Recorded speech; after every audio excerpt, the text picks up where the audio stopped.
에베소서 3장 14절부터 제가 읽어드리겠습니다.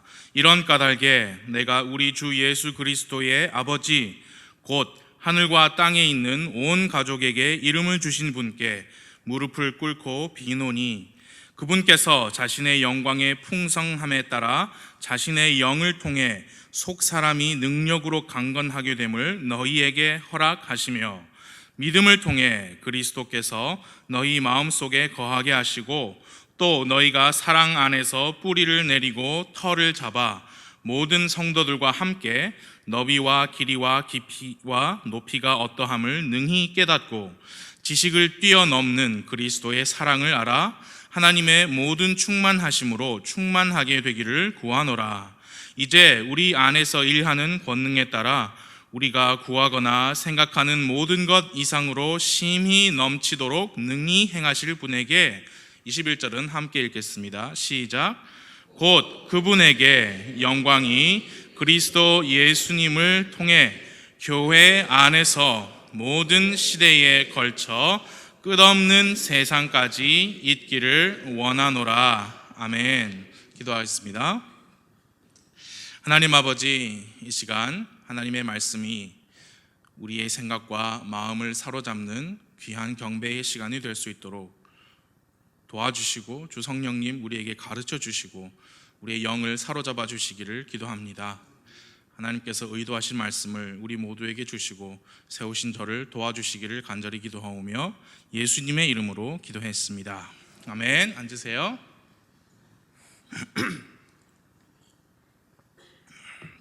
오늘 또 수요일 저녁에 함께 힘써 모이신 한 분 한 분들 인해서 주님께 감사를 드립니다. 오늘 많이 추워졌는데 맡은 일들을 다 힘써 감당하시고 또 많이 피곤하실 텐데 이렇게 교회로 모이시는 일에 신실하게 모이신 여러분 감사드립니다. 우리는 교회로 모였습니다.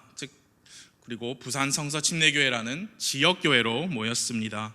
우리는 주일에도 2번 모이고 수요일에도 모이고 금요일에도 모입니다. 이 세상에 여러 종류의 모임들이 있습니다. 그 가운데 우리는 주 예수 그리스도의 교회로 모였습니다. 여러분 한 분 한 분과 저는 그 교회를 이루는 지체들이고, 이 모임은 그리스도의 몸이고 그 몸의 머리는 주 예수님이십니다. 이 교회는 신약 성경적인 교회입니다. 그 말은 무슨 말이냐면 우리 교회의 믿음과 행실에 있어서 신약 성경의 말씀을 따라가는 신약교회다라는 말입니다. 구약 성경 아무리 읽어보셔도 교회는 없습니다. 모임은 많이 있습니다. 그러나 신약교회는 없습니다. 구약 성경에 보면은 이스라엘 민족이 있지요. 이스라엘의 역사가 기록되어 있습니다. 그 민족을 통해서 하나님의 아들 예수님께서 이 땅에 태어나셨고, 그분은 인류의 죄를 담당하시고 십자가에서 죽으신 지 사흘 만에 부활하신 주 예수 그리스도이십니다. 그런데 정말 모순적이게도 그 이스라엘 민족은 주 예수님을 메시아로 받아들이지 않았죠. 그분을 거부하고 십자가형으로 죽였습니다.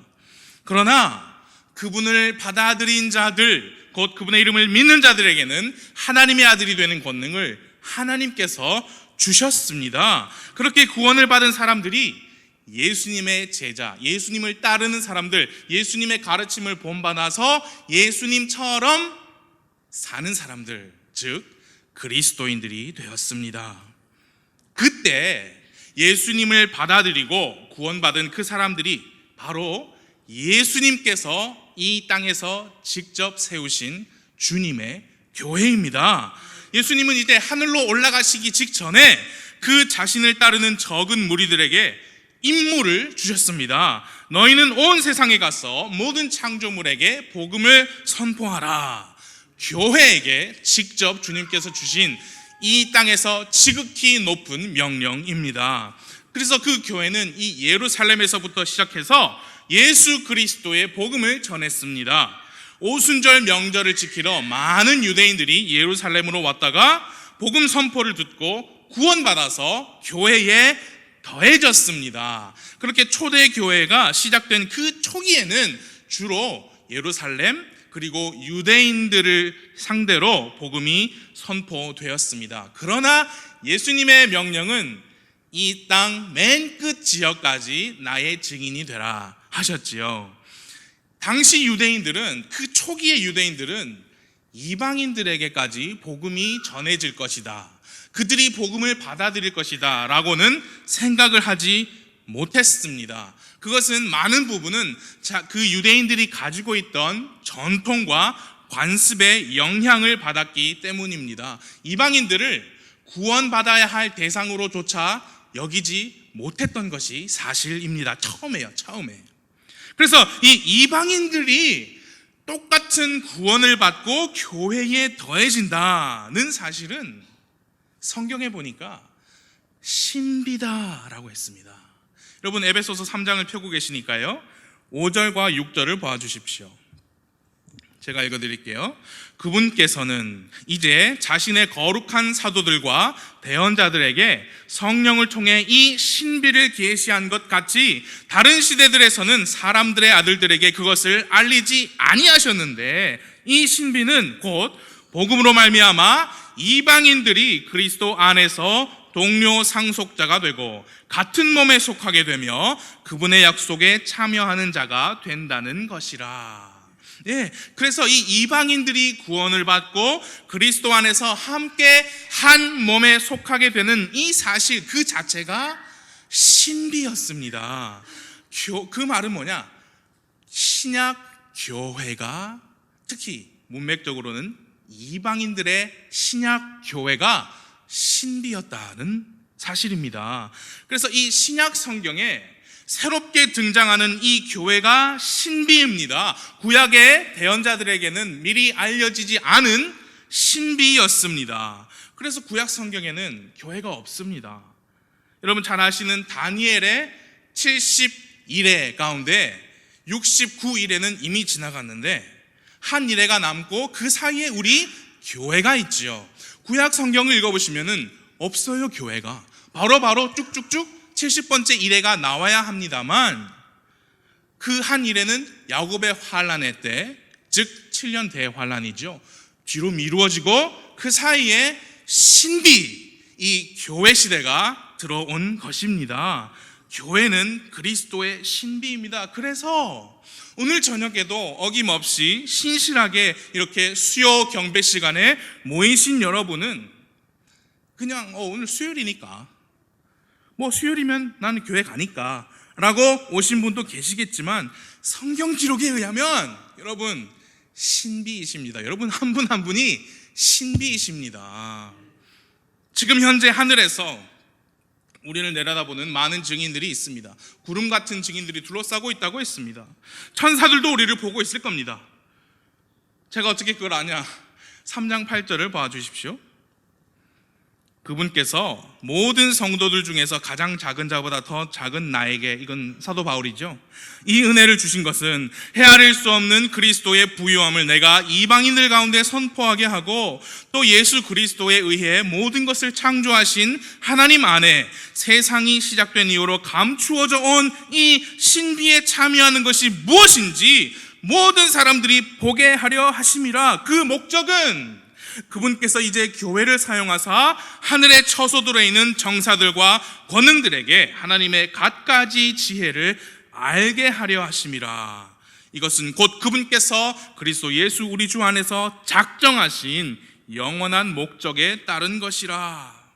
하나님께서 아들 예수님을 이 땅에 보내실 때 예수님 안에서 하나님께서 작정하신 영원한 목적이 있었습니다.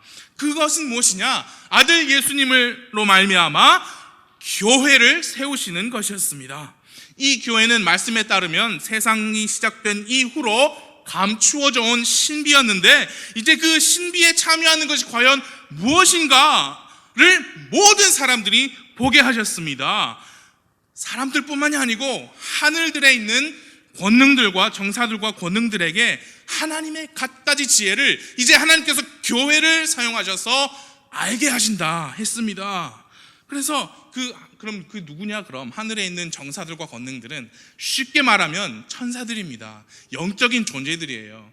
그들에게조차 여러분과 저 이 신약교회는 신비였습니다. 그래서 지금 그들이 우리를 보고 있는 거예요. 하나님께서 정하신 그 영원한 목적이 이것이구나. 이 교회를 이제 하나님께서 사용하셔서 복음이 선포되게 하시는구나. 이 교회를 사용하셔서 하나님께서 자신의 뜻을 펼치시는구나. 구약 성도들도 우리를 보고 있습니다. 이게 정말 우리는 알지 못했던 신비 교회이구나. 그래서 오늘 저녁에 여러분께서 이렇게 신실하게 모이지 않으셨으면 오늘 저녁에 부산 성서침례교회는 없는 거예요. 왜냐하면 모여야 교회니까요. 그래서 여러분 그냥 좋은 습관으로 자동적으로 교회를 오셨지만 여러분 하나님께서 영원한 목적을 두고 이곳에 교회를 세우시고 오늘 밤에도 이렇게 예배 시간을 가지게 하신 겁니다. 여러분이 그 신비예요. 교회입니다.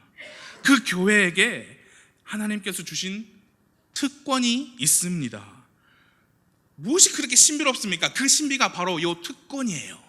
그게 무엇이냐면 여러분 구약시대에는 아무나 하나님 앞에 나아갈 수 없었습니다. 제사장만 나갈 수 있었어요. 심지어 천사들도 하나님께서 허용하셔야 하나님 앞에 나갔어요. 그러나 신약시대의 신약교회는 다릅니다. 여러분 3장 12절을 봐주십시오. 함께 읽어보겠습니다. 시작. 믿음을 통해 담대함을 가지며 또 확신 있게 나아감을 얻느니라. 교회는 그리스도의 피로 세워진 모임입니다. 그래서 이제 교회는 구원받은 성도들은 그분의 피를 힘입어 담대함을 가지며 또 확신 있게 나아감을 얻는다라고 했습니다. 여기서 확신 있게 나아감이라고 하는 것은 하나님 앞에 나아감을 의미합니다. 영어 단어로 access라고 그랬습니다. access는 접근성입니다. 하나님 앞으로 우리가 나아갈 수 있다는 거예요. 담대하게 우리는 언제든지 주 하나님을 부르고 그분께 기도하고 그분 앞으로 나아갈 수 있는 신약 성도들이에요. 바로 그 점에서 신약교회는 구약의 이스라엘과 근본적으로 다릅니다. 바로 그 점이 신약 성도님들이 가지신 특권입니다. 그걸 신비라고 했습니다. 그래서 이 구약 성경에서 하나님께서 이스라엘이라는 나라와 민족과 언약을 맺으신 그 언약이 지금 신약시대의 교회에게로 전가된다라는 것은 비성경적인 가르침입니다. 여러분 언약은요, 특별히 하나님의 언약은 변하지 않아요. 영원한 겁니다. 그래서 그 이스라엘에게 주신 언약이, 아브라함에게 주신 언약이, 다윗의 언약이 우리에게 오지 않아요. 오지 않습니다. 그래서 교회는 이스라엘이랑 달라요. 교회는 그래서 안식일을 지키지 않습니다. 여러분 우리가 하는 주의 만찬이 구약시대에 짐승 잡아서 제단 위에서 희생물 드리는 그것이 약식으로 된 것이 우리가 하는 주의 만찬이다라는 것은 이단의 가르침이에요. 하나님의 교회가 그렇게 가르치잖아요. 자, 고등학교 때 누가 저를 붙잡아요. 그래서 6월절을 지켜야 구원받습니다. 그래서 아니 6월절 어떻게 지킵니까? 그러면 그 교회에서는 양을 잡습니까? 그랬더니 어떻게 양을 잡아요? 약식으로 성찬을 하지요. 그러더라고요. 그건 이단의 가르침이에요, 여러분. 그거는 그 사람들 거고 옛날 거예요. 앞으로 천연왕국에서도 희생물이 드리는 것이 회복될 겁니다. 그건 그때이고요. 그 말은 무슨 말이냐면 이스라엘과의 언약이 취소되지 않았다. 하나님은 이스라엘과의 언약을 앞으로 영원히 지키실 겁니다. 교회는 전혀 다른 겁니다, 여러분. 여러분은 신비입니다. 특권을 가지고 있습니다. 왕가의 제사장들이십니다. 하나님께 바로 나갈 수 있어요. 이제 그런 특별한 모임이 이 교회인데, 교회를 향한 분명한 목적과 하나님의 뜻이 이 성경책에 기록되어 있습니다. 많은 말씀들이 이 성경책에 있지만 오늘 저녁에는 이 에베소서 3장 말씀을 보면서 교회에서 우리 성도님들이 제가 무엇을 위해 힘써야 하는지를 함께 보기 원합니다. 이 사도 바울이 에베소 교회 성도들에게 편지를 쓰면서 내가 너희가 이렇게 되기를 기도한다 무릎을 꿇고 빈다 했습니다. 세 가지 내용이 나와 있습니다. 그 첫 번째로 이 교회에서는 우리는 성도들은 첫 번째, 우리 속 사람이 능력으로 강건해지기를 바랍니다. 우리 속 사람이 능력으로 강건해지기를 바랍니다. 여러분, 본문 말씀입니다. 이제 14절부터 16절까지 제가 읽어드리겠습니다. 이런 까닭에 내가 우리 주 예수 그리스도의 아버지 곧 하늘과 땅에 있는 온 가족에게 이름을 주신 분께 무릎을 꿇고 비노니 그분께서 자신의 영광의 풍성함에 따라 자신의 영을 통해 속 사람이 능력으로 강건하게 됨을 너희에게 허락하시며, 그걸 기도하고 있는 겁니다. 여러분, 14절 처음에 보니까 이런 까닭에 그랬어요. 그 앞에 있는 내용 때문에 그런 의미지요. 그게 뭐예요? 그리스도 안에서 너희는 처음에는 이방이었던 너희들이 이제 구원을 받아서 그리스도 안으로 들어오고 동료 상속자가 되었고 한 몸을 이루게 됐으니까, 이제 그리스도 안에서 담대함을 얻고 하나님께 확신으로 나아가는 그런 그리스도인이 됐으니까 이제 나는 너희를 위해서 이렇게 무릎을 꿇고 빈다. 하나님께서 자신의 영광의 풍성하심에 따라 자신의 영을 통해 속 사람이 능력으로 강건하게 됨을 너희에게 허락하시기를 기도한다. 이 기도의 핵심은 자신의 영을 통해라는 그 부분입니다.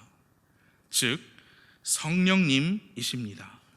여러분, 우리 속 사람이 능력으로 강건하게 되기를 바랍니다. 그런데 그 핵심 열쇠는 누가 쥐고 계시느냐?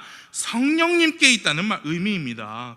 바로 여기서 우리는 신약시대 그리스도인과 구약 성도와의 결정적인 차이점을 또 하나 보게 되는데요. 신약시대 여러분 지금 구원받으신 여러분과 제 안에는 하나님의 영께서 거하고 계십니다.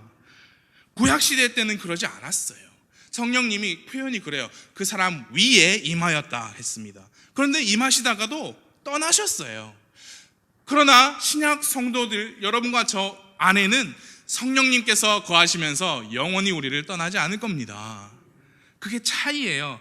그렇기 때문에 우리 안에서는 하나님의 영께서 거하시고 우리를 떠나지 않으시는 그런 엄청난 특권을 우리가 가진 겁니다. 왜 그게 특권이냐면, 여러분, 저는 여러분께서 그리고 제가 저의 속 사람이 능력으로 강건하게 되기를 바랍니다. 그런데 그게 왜 특권이냐면 그게 우리한테 달려있는 게 아니에요. 우리가 노력해서 되는 게 아니라 그 말입니다. 자신의 영을 통해 라고 하셨습니다. 그러니까 우리 안에 언제나 계시는 하나님의 영이시잖아요. 그럼 우리는 그분께 내어드리면 돼요. 여러분의 속사람 능력으로 강건해지기 원하십니까? 우리가 노력해서 뭘 이룰 수 있습니까? 아무것도 없어요. 그럼 어떻게 하느냐? 성령님께 내 인생을, 나의 삶을, 나의 생각을, 행동을 내어드리면 됩니다. 그래서 성경에는 반복적으로 특히 에베소서에서는 성령 안에서 걸으라, 성령으로 충만하라, 계속해서 이것은 성령 충만과 일맥상통하는 말씀입니다. 성령 충만한 그리스도인은 속사람이 그 성령님을 통해서 능력으로 강건하게 됩니다. 그래서 그의 삶에는 성령님의 열매가 드러나게 될 것입니다. 여러분, 성령의 열매는 사랑, 기쁨, 화평, 오래 참음, 부드러움, 선함, 믿음, 온유, 절제, 이런 것들이 우리 삶에서 보일 것이라 그 말이에요. 고린도후서 4장 16절에 사도 바울이 이렇게 말했습니다. 우리 겉사람은 썩어 없어져도 속사람은 날마다 새로워진다 했습니다. 그게 우리 노력에 달린 게 아니라 그 말입니다. 그게 여러분과 저의 특권입니다. 성령님의 능력으로 되는 거예요. 그래서 우리는 뭐만 하면 되느냐? 성령님, 오늘 하루 저의 발걸음과 저의 손의 행동들과 저의 입술의 말과 저의 생각들을 성령님께서 인도하여 주세요. 그렇게 그분께 내어드리면 돼요. 우리의 겉사람은 늙어지고 병들고 아프고 피곤합니다. 우리 겉사람은 화내고요, 토라집니다. 쓴 뿌리가 내려서 오히려 내가 거기에 걸려 넘어지는 게 우리 겉사람이에요. 이기적이고 교만한 것이 우리 겉사람입니다. 그래서 우리는 성령님의 능력으로 우리 속사람이 능력으로 강건해져야 해요. 그게 그리스도인을 향한, 교회를 향한 하나님의 목적 중에 하나입니다. 속사람이 강건해지면 그 강건해진 속사람이 겉사람을 지배할 것입니다. 속사람의 능력이 겉사람의 말과 행동으로 눈에 보이도록 나오는 것이 아까 말씀드린 성령의 열매예요. 그리스도인 여러분, 나 스스로의 힘으로, 나 스스로의 지식으로 신앙생활 하시면 거기에는 한계가 있습니다. 어느 정도는 할 수 있지만 한계에 부딪히면 넘어지고 실족하게 되는 것이 우리 겉사람이에요. 그래서 부디 성령님께 맡기시기 바랍니다. 그분께 모든 것을 맡길 때 우리의 인생의 방향 핸들을 그분께 드릴 때에 비로소 성령님께서 우리의 속사람을 능력으로 강건하게 하실 수 있습니다. 그것이 신약교회 성도들에게 주신 엄청난 특권입니다. 그래서 첫 번째로 우리의 속사람이 능력으로 강건해지기를 바랍니다. 두 번째로는 이것입니다. 그리스도께서 우리 마음속에 거하게 하시기를 바랍니다. 3장 17절을 보아주십시오. 거기 앞부분만 제가 읽어드리겠습니다. 믿음을 통해 그리스도께서 너희 마음속에 거하게 하시고. 우리가 믿음 생활을 한다는 것은 그리스도께서 내 안에 사시는 생활을 한다라는 의미입니다. 이해가 되십니까? 왜냐하면 믿음 생활, 그 믿음은 우리가 만들어낸 게 아니에요. 바로 예수 그리스도께서 창시하신 것입니다. 그래서 우리가 믿음으로 산다라고 할 때 그 믿음은 내가 만들어낸 믿음이 아니라 주 예수님의 믿음입니다. 여러분 아까 보셨지만 여러분 3장 12절을 다시 보아주십시오. 거기서 이렇게 말씀합니다. 그리스도 안에서 우리가 누구의 믿음을 통해? 그분의 믿음이면 내 믿음입니까? 예수님 믿음입니까? 예, 그리스도의 믿음이에요. 그분의 믿음을 통해 우리가 담대함을 가지고 확신 있게 나아감을 얻는다. 믿음 생활하게 되었다 그 말이에요. 그러면 우리가 어떻게 그리스도의 믿음으로, 그리스도의 믿음을 통해 우리가 어떻게 그리스도의 믿음을 우리가 가지게 되었단 말이냐. 12절 맨 앞부분에 표현이 있습니다. 그렇죠? 누구 안에서요? 그리스도 안에서. 그리스도 안에 있다는 말은 구원을 받았다 그 말이잖아요. 우리가 그리스도의 피로 죄 사함을 받고 구원을 받았을 때 그전에는 죄와 어둠에 속하였는데 이제 구원을 받아 그리스도 안으로 들어올 때 우리는 그분의 믿음을 가지게 된 겁니다. 그 믿음은 우리가 지어낸, 우리가 만들어낸 것이 아니라 예수 그리스도께서 만드신 그분의 믿음입니다. 로마서 3장을 펴주십시오. 다른 구절 볼 건 없지만 이 구절 한 군데만 우리 함께 보겠습니다.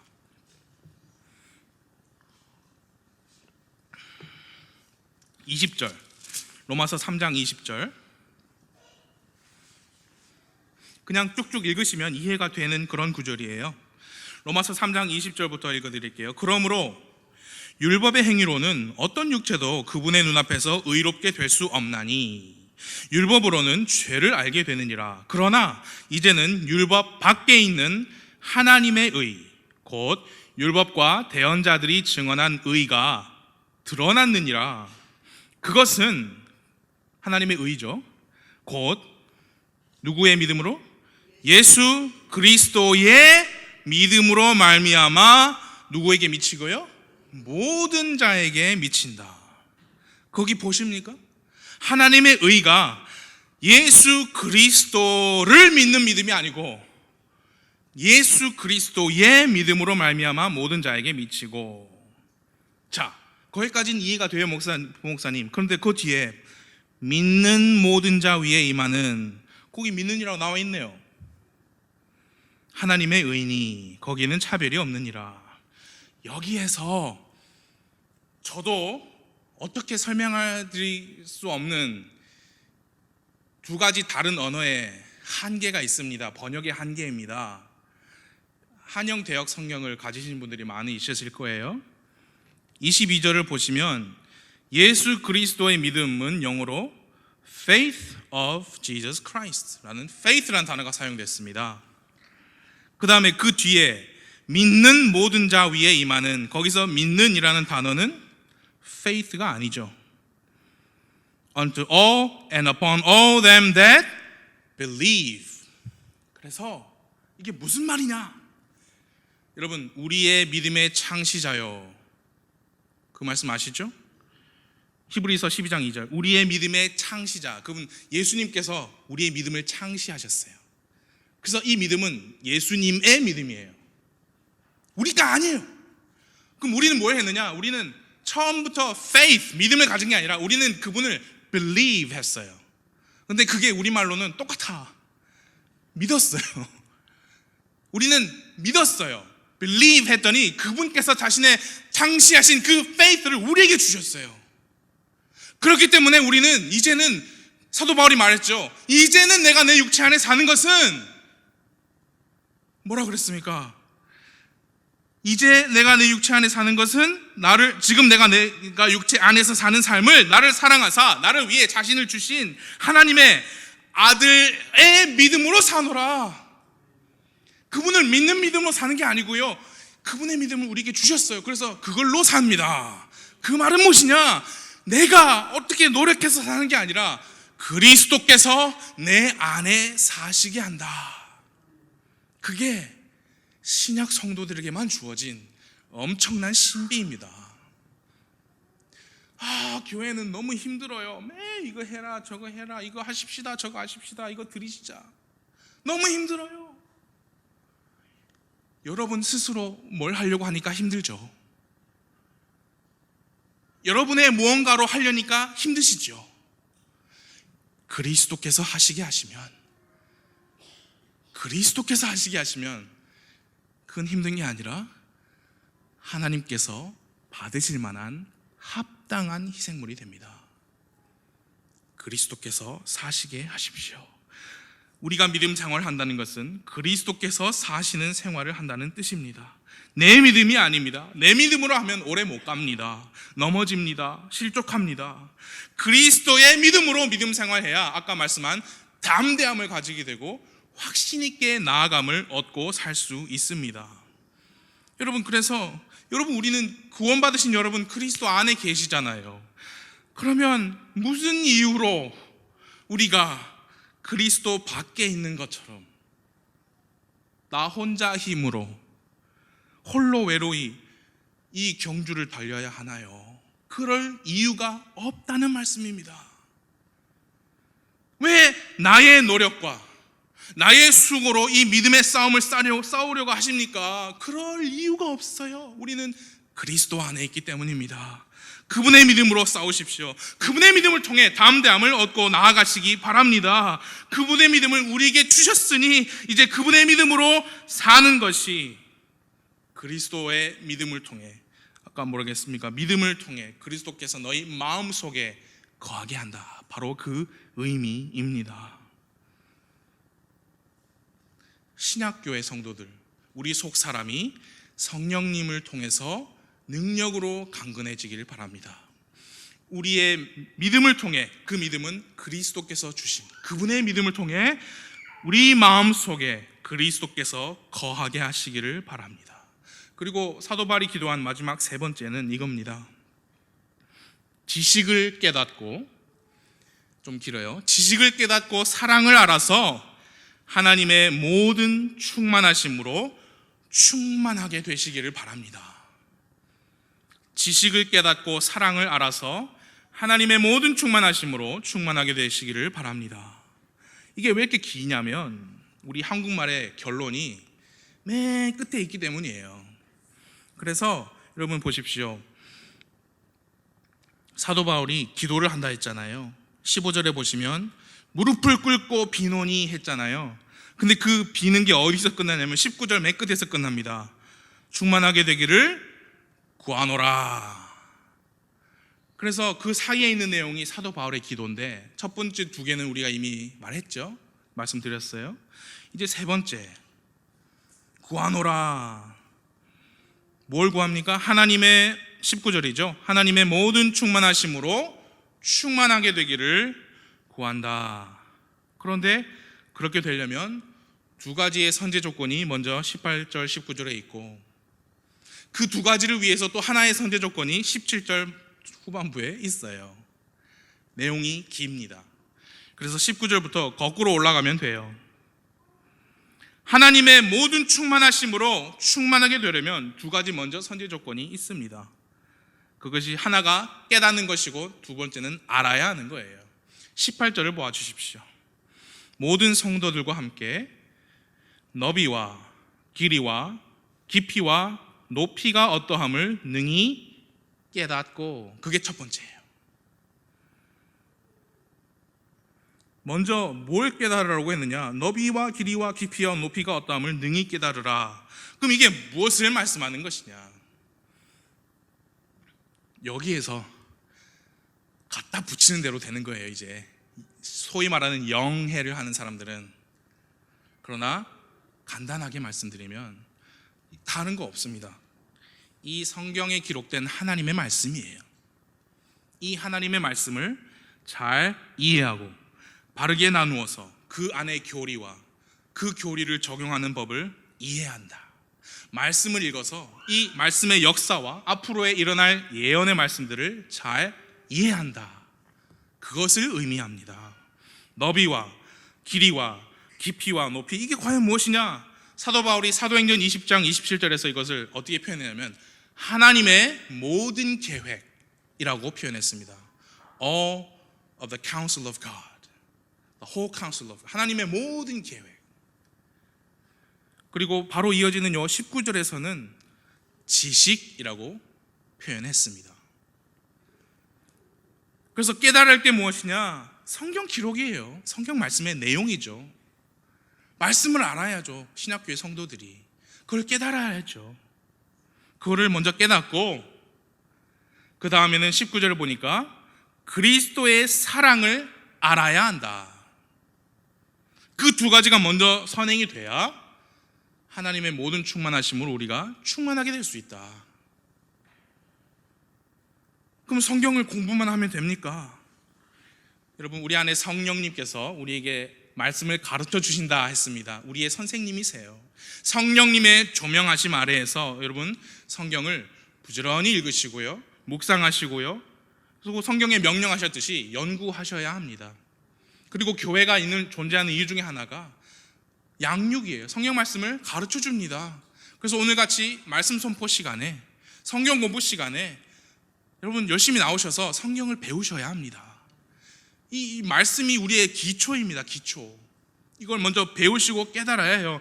그 너비와 길이와 깊이가 높이가 어떠함을 능히 깨닫기란, 여러분 간단한 일은 아닐 수 있어도 우리가 할 수 없는 일도 아니에요. 왜냐? 성령님이 계시니까요. 우리가 할 수 없는 일을 하라고 하시지 않습니다. 그래서 열심을 내셔서 말씀을 읽으시고 말씀 선포에 나와서 들으시고 공부하는 시간에 나오셔야 해요. 그런데 그러면 그게 이제 지식이잖아요. 지식. 근데 19절에 보니까 그것만으로 다가 아니고 지식을 뛰어넘는 그리스도의 사랑을 알으라 했습니다. 그리스도의 사랑은 지식을 뛰어넘는다 했습니다. 여러분, 지식이라는 것이 어떤 학식이나 훈계, 명철 그런 걸 의미한다면, 사랑은 희생, 배려, 인내, 겸손, 양보 이런 것을 의미하겠죠. 지식으로 많이 알아도 사랑이 없다면 안 되는 거예요. 둘 다 중요하지만 지식을 뛰어넘는 그리스도의 사랑을 알아야 하나님의 모든 충만하심으로 우리가 충만하게 될 수 있어요. 그게 도대체 무슨 뜻인지 모르겠습니다. 이렇게 설명해 드릴게요. 우리가 다 예수님을 닮아가는 신앙생활을 하고 있잖아요. 거기에까지 이르려고 노력하는 거예요. 이게 이 수준이 하나님의 모든 충만하심으로 충만하게 되는 그 수준입니다. 신앙생활 오래 하셨지만 어떨 때는 여기까지 올라가세요. 그러다가 또 우리가 또 밑으로 떨어지기도 하고 그래요. 예. 그러나 이게 경주인 것이죠. 우리가 사는 동안에 계속해서 싸우는 싸움이지요. 여기까지 올라가는 것이 신앙의 성숙이라고 생각하시면 되겠습니다. 근데 그걸 위해서는 성경만 많이 알면 되느냐? 아니에요. 그리스도의 사랑을 아셔야 해요. 그 사랑이 지식을 뛰어넘는다 했습니다. 그럼 그 두 개를 하기 위해서는 17절에 이제 선제 조건이 하나 또 있습니다. 17절 보세요. 후반부입니다. 또 너희가 사랑 안에서 뿌리를 내리고 털을 잡아. 사랑 안에서 뿌리를 내리고 털을 잡으야 지식도 할 수 있고 그리스도의 사랑도 할 수 있다. 그렇게 되면 충만할 수 있다. 그 말씀입니다. 사랑 안에서 뿌리를 내리고 털을 잡아. 사랑은 하나님의 속성 중에 하나입니다. 진실한 사랑은 오직 하나님께로부터만 옵니다. 여러분, 뿌리를 내리고 털을 잡는다는 표현은 식물이 토양에 서 있는 형상을 이제 의미하는 것이지요. 뿌리를 내려야 토양의 영양분을 흡수를 할 수 있고 더 많이 흡수할수록 그 식물의 뿌리와 줄기는 더 강해지고 견고하게 설 수 있습니다. 그 뿌리가 깊고 넓을수록 그 식물은 굳게 그 땅에 털을 잡게 됩니다. 사랑하는 여러분, 우리가 성경 말씀을 깨닫는 일이 매우 중요합니다. 그러나 그 말씀의 지식을 뛰어넘은 것이 그리스도의 사랑이라고 했습니다. 그럼 그건 누구나 다 알 수 있느냐? 여러분, 그 사랑으로, 하나님의 사랑으로 뿌리를 내리고 털을 잡아야 합니다. 뿌리를 내리고 털을 잡은 식물은 흔들어도 잘 빠지지 않습니다. 여러분, 큰 나무 그루터기라고 하나요? 그거 빼는 거 너무너무 힘든 일이에요. 그게 사랑으로 뿌리를 내리고 털을 잡으시면 흔들리시지 않습니다. 사랑으로 뿌리를 내리고 털을 잡아야 되는데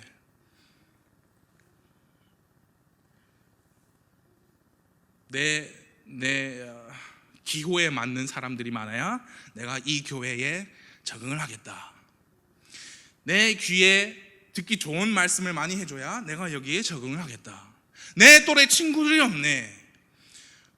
여기는 애국이 아니네. 그런 것으로 우리가 뿌리를 내리고 털을 잡으라고 한 적이 없어요. 여러분, 우리가 어떻게 신약 성도라고 되었느냐? 그리스도로 되었습니다.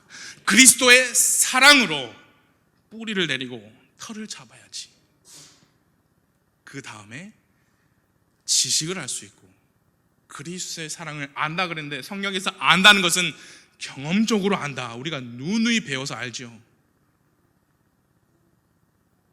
그래서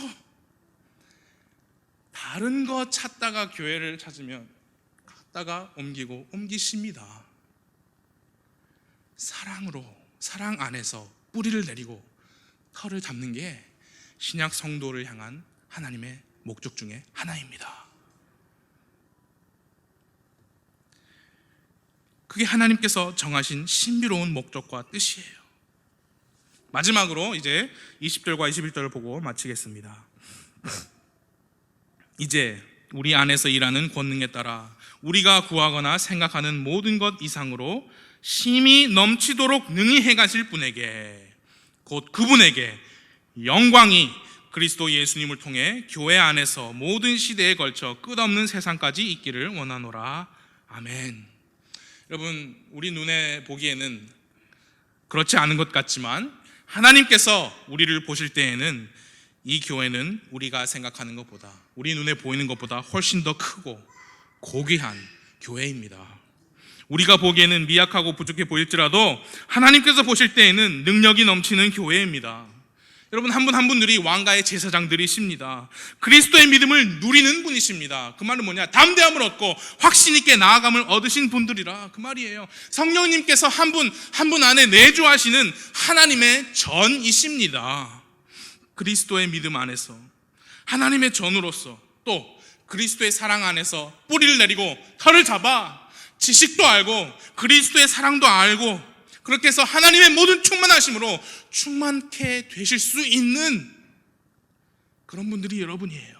하나님은 그걸 보십니다. 여기 20절에 분명히 말씀하셨습니다. 우리가 구하거나 우리가 생각하는 모든 것 이상으로 심히 넘치도록 능히 행하시는 분이 우리의 하나님이십니다. 그런 하나님을 두고 여러분 당당하게 제사장처럼, 왕가의 제사장처럼 그리스도의 믿음을 주장하시면서 사시기 바랍니다. 속사람이 능력으로 강건해지고 그리스도께서 내 마음속에 거하시게 하십시오. 성경 말씀 부지런히 공부하시고 그리스도의 사랑도 우리가 알면서 하나님께서 영원하신 목적을 정하신 그 부르심에 여러분 합당하게 믿음 생활하게 되시기를 바랍니다. 21절 말씀 너무 가슴 벅찬 말씀이에요. 우리가 그렇게 할 때 하나님께 영광이 있어요. 하나님께 영광이 있는데 그리스도 예수님을 통해 교회 안에서 있습니다. 여러분 부산 성서침례교회가 하나님의 영광이 그리스도 예수님을 통해 이 교회 안에서 여기 보시면 모든 시대에 걸쳐 끝없는 세상까지 있게 되기를 바랍니다. 그래서 여러분 한 분 한 분 중요하신 분들이에요. 그리스도의 신비이십니다. 신약 교회이십니다. 기도하는 시간 가지겠습니다.